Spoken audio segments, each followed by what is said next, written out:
డబ్బుంది, కానీ సంస్కారం ఎక్కడా?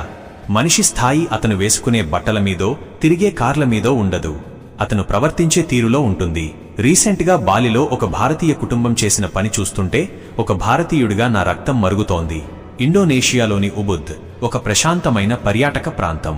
అక్కడ ఒక లగ్జరీ రిసార్ట్లో స్టే చేసిన ఢిల్లీ ఫ్యామిలీ చెక్అవుట్ టైంలో అడ్డంగా దొరికిపోయింది. ఏం దొంగిలించారో తెలుసా? వాడుకున్న టవల్స్, నేల మీద వేసే డోర్ మాట్స్, చివరికి హోటల్ బాత్రూంలోని సోప్ డిస్పెన్సర్లు, హెయిర్ డ్రయర్లు కూడా. ఆ లగేజ్ బ్యాగులు తెరుస్తుంటే సామాన్లు బయటపడుతున్న తీరు మన దేశ పరువును అంతర్జాతీయ స్థాయిలో రోడ్డున పడేసింది. వీళ్లు వెళ్ళింది విమానాల్లో, ఉంది వేల రూపాయల లగ్జరీ రిసార్ట్లలో. అంటే వీరికి డబ్బు లేక కాదు. మరి ఎందుకిలా చేశారు? దీనికి కారణం టాక్సిక్ ఎంటర్టైన్మెంట్.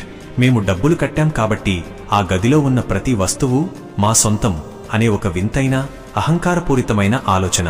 కానీ వీరికి తెలియని విషయమేంటంటే, మీరు దొంగిలించింది ఒక టవల్ కావచ్చు, కానీ మీరు పోగొట్టుకుంది భారతీయత మీద ఉన్న గౌరవాన్ని. దీని పర్యవసానాలు ఈ ఒక్క వీడియో వల్ల ప్రపంచ దేశాల దృష్టిలో భారతీయులంటే చౌకబారు మనుషులు అనే ముద్ర పడుతుంది.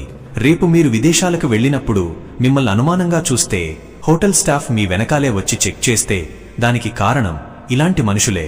మీరు విదేశీ గడ్డ మీద అడుగు పెట్టినప్పుడు మీరు కేవలం ఒక టూరిస్ట్ కాదు, మన దేశానికి బ్రాండ్ అంబాసిడర్. మీ ప్రవర్తన దేశ ప్రతిష్టను పెంచాలి, కానీ ఇలా మంట గలపకూడదు. డబ్బుతో వస్తువులను కొనగలం, కానీ సంస్కారాన్ని కాదు. దీనిపై మీ అభిప్రాయం ఏంటి? కామెంట్